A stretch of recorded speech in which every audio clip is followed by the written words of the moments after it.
পশ্চিমবঙ্গ থেকে তৃণমূলকে ফের উৎখাতের ডাক দিয়ে আজ তৃণমূলকে নিশানা করলেন কেন্দ্রীয় স্বরাষ্ট্রমন্ত্রী অমিত শাহ। তিনি বলছেন, কয়েক দশক ধরে পশ্চিমবঙ্গ পিছিয়েই গেছে।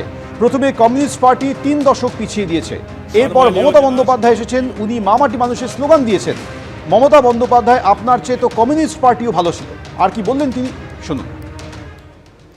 करीब 4.5 दशक से बंगाल पिछड़ता गया।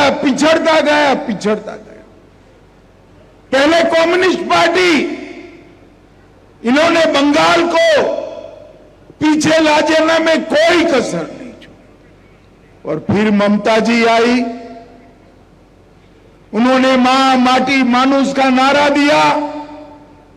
और आज मैं विश्वास के साथ कह सकता हूं, ममता दीदी आपसे तो वो कम्युनिस्ट अच्छे थे, आपने तो पूरा बंटाधार कर दिया। पूरे प्रदेश में गोरखाओं को बंगाली के साथ लड़ाया, आदिवासियों को कुड़मी के साथ लड़ाया, राजवंशी को आदिवासी और बंगाली के साथ लड़ाया। अंदर झगड़ा करने के अलावे आपने कुछ नहीं किया और बंगाल की एकता को तहस नहस कर दिया है। मैं आज इस उत्तर बंग की भूमि पर कहकर जाता हूं कि ममता दीदी, आपका समय समाप्त हो गया है और अब नरेंद्र मोदी जी के नेतृत्व में विवेकानंद जी और रविंद्रनाथ ठाकुर जी की कल्पना का सोनार बांग्ला का निर्माण होने वाला है। মমতা বন্দ্যোপাধ্যায়ের আমলে পশ্চিমবঙ্গ কতটা পিছিয়েছে তা বলতে গিয়ে কমিউনিস্ট পার্টির সময় পশ্চিমবঙ্গের অবস্থা কেমন ছিল, কমিউনিস্ট পার্টির সে কথাও অমিত শাহ আজকে উল্লেখ করলেন যে মমতা বন্দ্যোপাধ্যায় আপনার চেয়ে তো কমিউনিস্ট পার্টি এর চেয়ে ভালো ছিল। মমতা বন্দ্যোপাধ্যায় আপনার সময় শেষ হয়ে গেছে। অমিত শাহের কাছে সার্টিফিকেট চাই না, পাল্টা সুজন চক্রবর্তী। অমিত শাহর কাছে আমরা কোনো সার্টিফিকেট কিন্তু চাইনি। অমিত শাহ তৃণমূলকে সার্টিফিকেট দেবেন, কারণ তৃণমূলের সঙ্গে থেকেছেন, সাহায্য করেছেন, এখনো সাহায্য করছেন।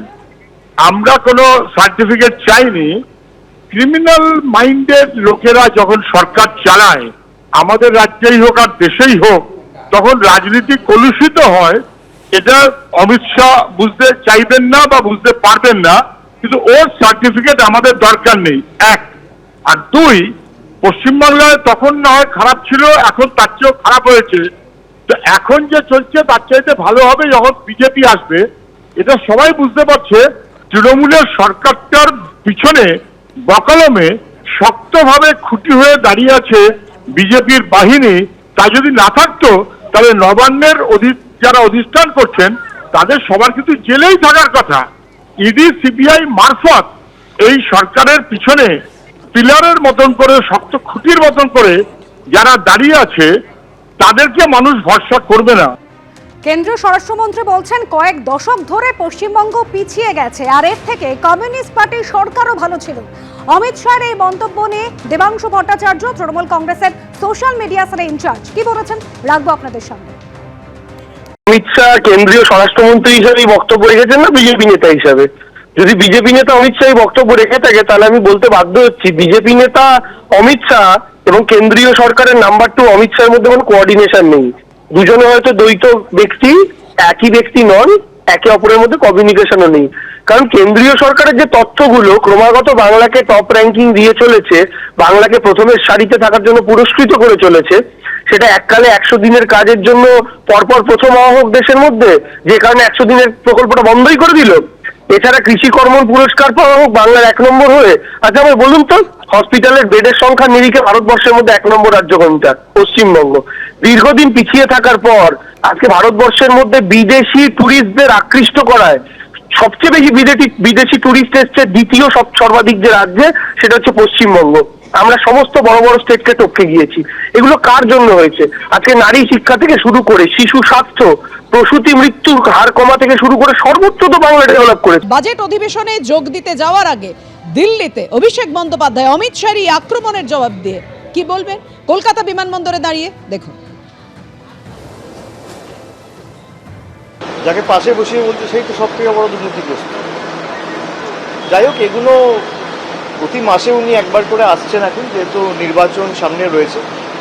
নির্বাচনের পর তো এদের ঠিকই খুঁজে পাওয়া যায় না, কিন্তু যারা দুর্নীতি নিয়ে তদন্ত করার কথা বলে, বিজেপির দুর্নীতির বিরুদ্ধে লড়াইয়ের কি নিদর্শন গত 10-12 বছরে প্রত্যেকটা জয়েনিংয়ে এখানে বিরোধী দল নেতা, আসামে হিমন্ত বিশ্ব শর্মা, মহারাষ্ট্রে নারায়ণ রানে, কিছুদিন আগে উপমুখ্যমন্ত্রী মহারাষ্ট্রে একটা দুর্ভাগ্যজনক ঘটনায় মারা গেছে, আমি তার নাম করব না, কিন্তু একাধিক ভুরি ভুরি উদাহরণ রয়েছে।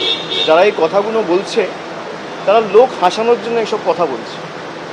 আর যারা বর্ডার সুরক্ষিত করার কথা বলছে, বিজেপির লোকসভার সাংসদ রানাঘাটের জগন্নাথ সরকার, তিনি বলেছেন বিজেপি ক্ষমতায় এলে বাংলাদেশের সাথে বর্ডার বিজেপি সরকারই তুলে দেবে। এটা আমার কথা না, এটা জগন্নাথ সরকারের কথা। তা অমিত শাহ কি জগন্নাথ সরকারকে শোকজ করেছেন? হয় অমিত শাহ ঠিক, নইলে জগন্নাথ সরকার ঠিক। যদি অমিত শাহ ঠিক হয় তাহলে জগন্নাথ সরকারকে শোকজ করা উচিত, আর যদি জগন্নাথ সরকার ভুল হয় আর অমিত শাহ ঠিক হয় তাহলে স্পষ্ট করে বিজেপি নেতৃত্বের বলা উচিত। দুটোর মধ্যে তো একটাও হয়নি, কিন্তু লোক হাসানো ছাড়া আর কিছু নয়। अभिषेक, अमित शाह कह रहे हैं कि 38% से कब 45% वोट हो जाएगा, दीदी आपको समझ में भी नहीं आएगा। रावण भी सोचे थे राम उनको हरा नहीं सकते जी, रावण भी सोचे थे राम उनको हरा नहीं सकते, लंका क्रॉस करके नहीं आ सकते।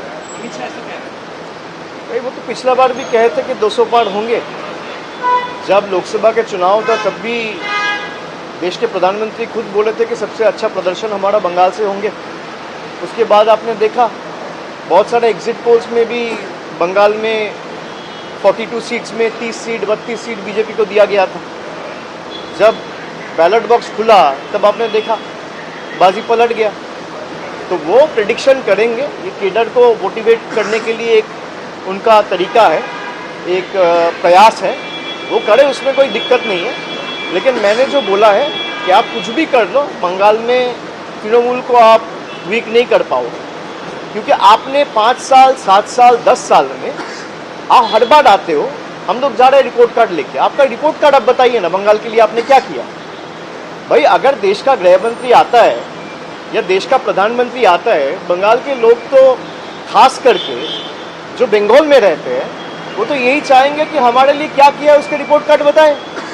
भाई आपने कितना लोगों को घर दिया, कितना लोगों को रास्ता दिया, कितना लोगों को पानी दिया, कितना गांव में रास्ता बनाया, कितना पानी का प्रोजेक्ट में जल जीवन मिशन में आपका जो पैसा है वो आपने कितना छोड़ा, वो सब लेके तो कोई बात नहीं है, खाली घुसपैठ। भाई घुसपैठ का नमूना क्या है? अमर्त्य सेन। घुसपैठ का नमूना है झूलन गोस्वामी। घुसपैठ का नमूना है मोहम्मद शामी, दीपक अधिकारी। जो बीजेपी के नेता अमर्त्य सेन को नहीं छोड़ते हैं, हमारे यहाँ पे जो रेवोल्यूशनरीज है उनको नहीं छोड़ते हैं, उनसे आप क्या ही आशा रखिएगा। एबीपी आनंद एगिए थाके एगिए राखी।